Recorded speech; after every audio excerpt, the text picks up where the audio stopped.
নমস্কার বন্ধুরা, কেমন আছো সবাই? আশা করি ভালো আছো। যার বিয়েতে গেছিলাম এটাই হলো সেই পাত্রী। তো ওর একটা ফুল ভিডিও করে নিলাম। ওর গায়ে হলুদ সকালে হয়ে গেছে, আমাদের বেকার তাড়াহুড়ো করে আসা হয়ে গেল, মানে সকালের গায়ে হলুদটা হয়ে গেছিলো ওর। তো এখানে ওরা মানে মেয়েটা বললো যে আমাকে একটুখানি মেহেন্দি পরিয়ে দেবে বৌদি। তো ওর হিসাব অনুযায়ী আমি বৌদি হই, নিজের বৌদি। তো ঠিক আছে, আমি তাহলে মেহেন্দিটা পরিয়ে দিলাম। এলাম দেখ, আমি অতটা ভালো পারি না, মোটামুটি যা পারবো তাই পরিয়ে দেবো। কিন্তু বললো ঠিক আছে। তো সকালবেলা ওরা ওখানে সবাই মিলে পান্তা তরকারি সবাই মিলে খাচ্ছিল। আমি আর পান্তা খাইনি সকালে। আমি এখানে মুড়ি চানাচুর নিয়েছিলাম আর বললো তাহলে একটু কুমড়ো আলু চিংড়ি দিয়ে তরকারি করেছিলাম, তাহলে নে। বললাম ঠিক আছে। তা আমার শাশুড়িও দেখো চিংড়ি খাচ্ছে। এদিকে বড় বড় চিংড়ির সাইজগুলো বেশ বড় বড় ছিল, একদম ছোট চিংড়ি না, বড় একদম দেশি চিংড়ি, মানে দেশের পুকুরের চিংড়ি আর কি। তো চিংড়ি কুমড়ো আলুর তরকারি দিয়ে মুড়ি খাওয়া হলো। আর তার সাথে ছিল চা। ছেলেরাও চা বিস্কিট খেয়েছে, সবাই সব কিছু খেয়েছে। বাবা বসে আছে, কারণ বাবা সারাদিন খেতে পারবে না। আর এটা হলো ঠাকুমা, মানে আমার ঠাকুমার যা, মানে আমার দিদি শাশুড়ির যা।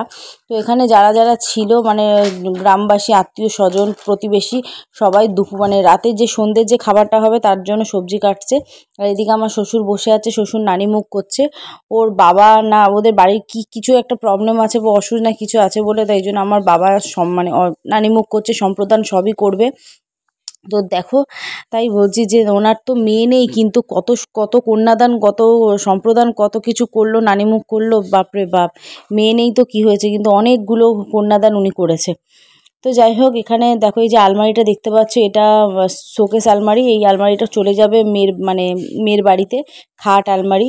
আর এখানে মুরগি কাটা হচ্ছে, রবিনকেও ডেকে নিয়েছে। আর রবিন তো একটু ঘৃণা পায় একটু কাটাচ্ছে আর মধ্যে, কিন্তু কিছু বলতে পারেনি, কারণ মানে সবাই মিলে ডেকেছে, কাকারা সব কাকা সবাই আছে, সবাই ডেকেছে, তাই জন্য মাংস কাটতে ব্যস্ত হয়ে গেছে।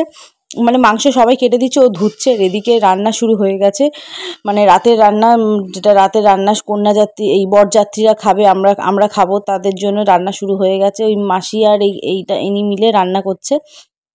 তো রান্না বান্না তো মোটামুটি হচ্ছে, তার সাথে দুপুরের রান্নাও হয়ে গেছে। আর এটা হলো মেয়ের বাবা, মানে আমার কাকা শ্বশুর হয়, রবিনের কাকা।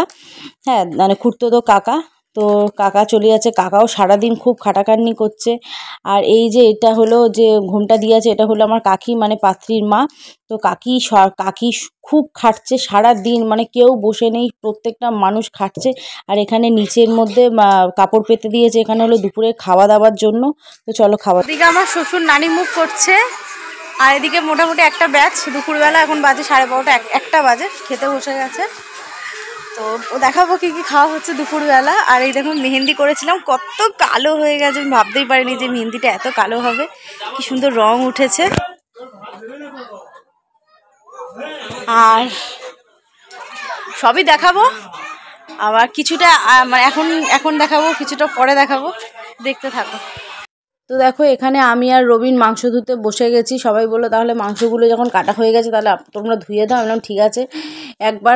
প্রথমে একবার করে ধুয়ে, এটা দ্বিতীয়বার ধোয়া হচ্ছে। পরের বারে আরেকবার ওই গামলার মধ্যে রাখছি, ধুয়ে নেবে। তো এখানে প্রায় 70 কিলো মতো মাংস আছে। হ্যাঁ, 70 কিলো মাংস আছে। তো এই মাংস মানে 70 কিলো মুরগি এনেছে আর কি, তার সাথে যা কমবে বাজবে আমি জানি না।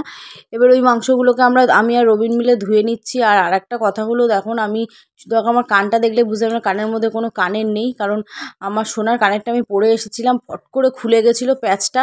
এবার আমি 2 পা এগিয়ে গেছিলাম, এগিয়ে গিয়ে দেখি আমার কানেরটা কি একটা পড়ে গেল মনে হলো। তারপর আমি আবার 2 পা পিছিয়ে এসে দেখলাম আমার কানেরটা, ভাগ্যিস আমি পেয়েছি ভগবানের আশীর্বাদে। তো কানেরটা আমি এখন খুলেই রেখে দিয়েছি।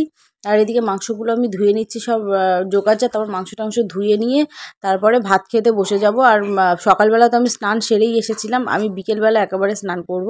তো এই ভেবে রেখেছি বিকেলবেলা স্নান করে তারপরে সাজতে গুজতে বসবো। এখানে আছে কুমড়ো আর আলু দিয়ে মাছের ডিম, মানে রুই মাছ কেটেছিল, মাছের ডিম দিয়ে তরকারি আছে, ডাল, তার সাথে ঢেঁড়স আলু দিয়ে আর মাছের তেল দিয়ে একটা চচ্চড়ি করেছিল। তা বেশ জমিয়ে খাওয়া হলো। চলো টাটা বাই।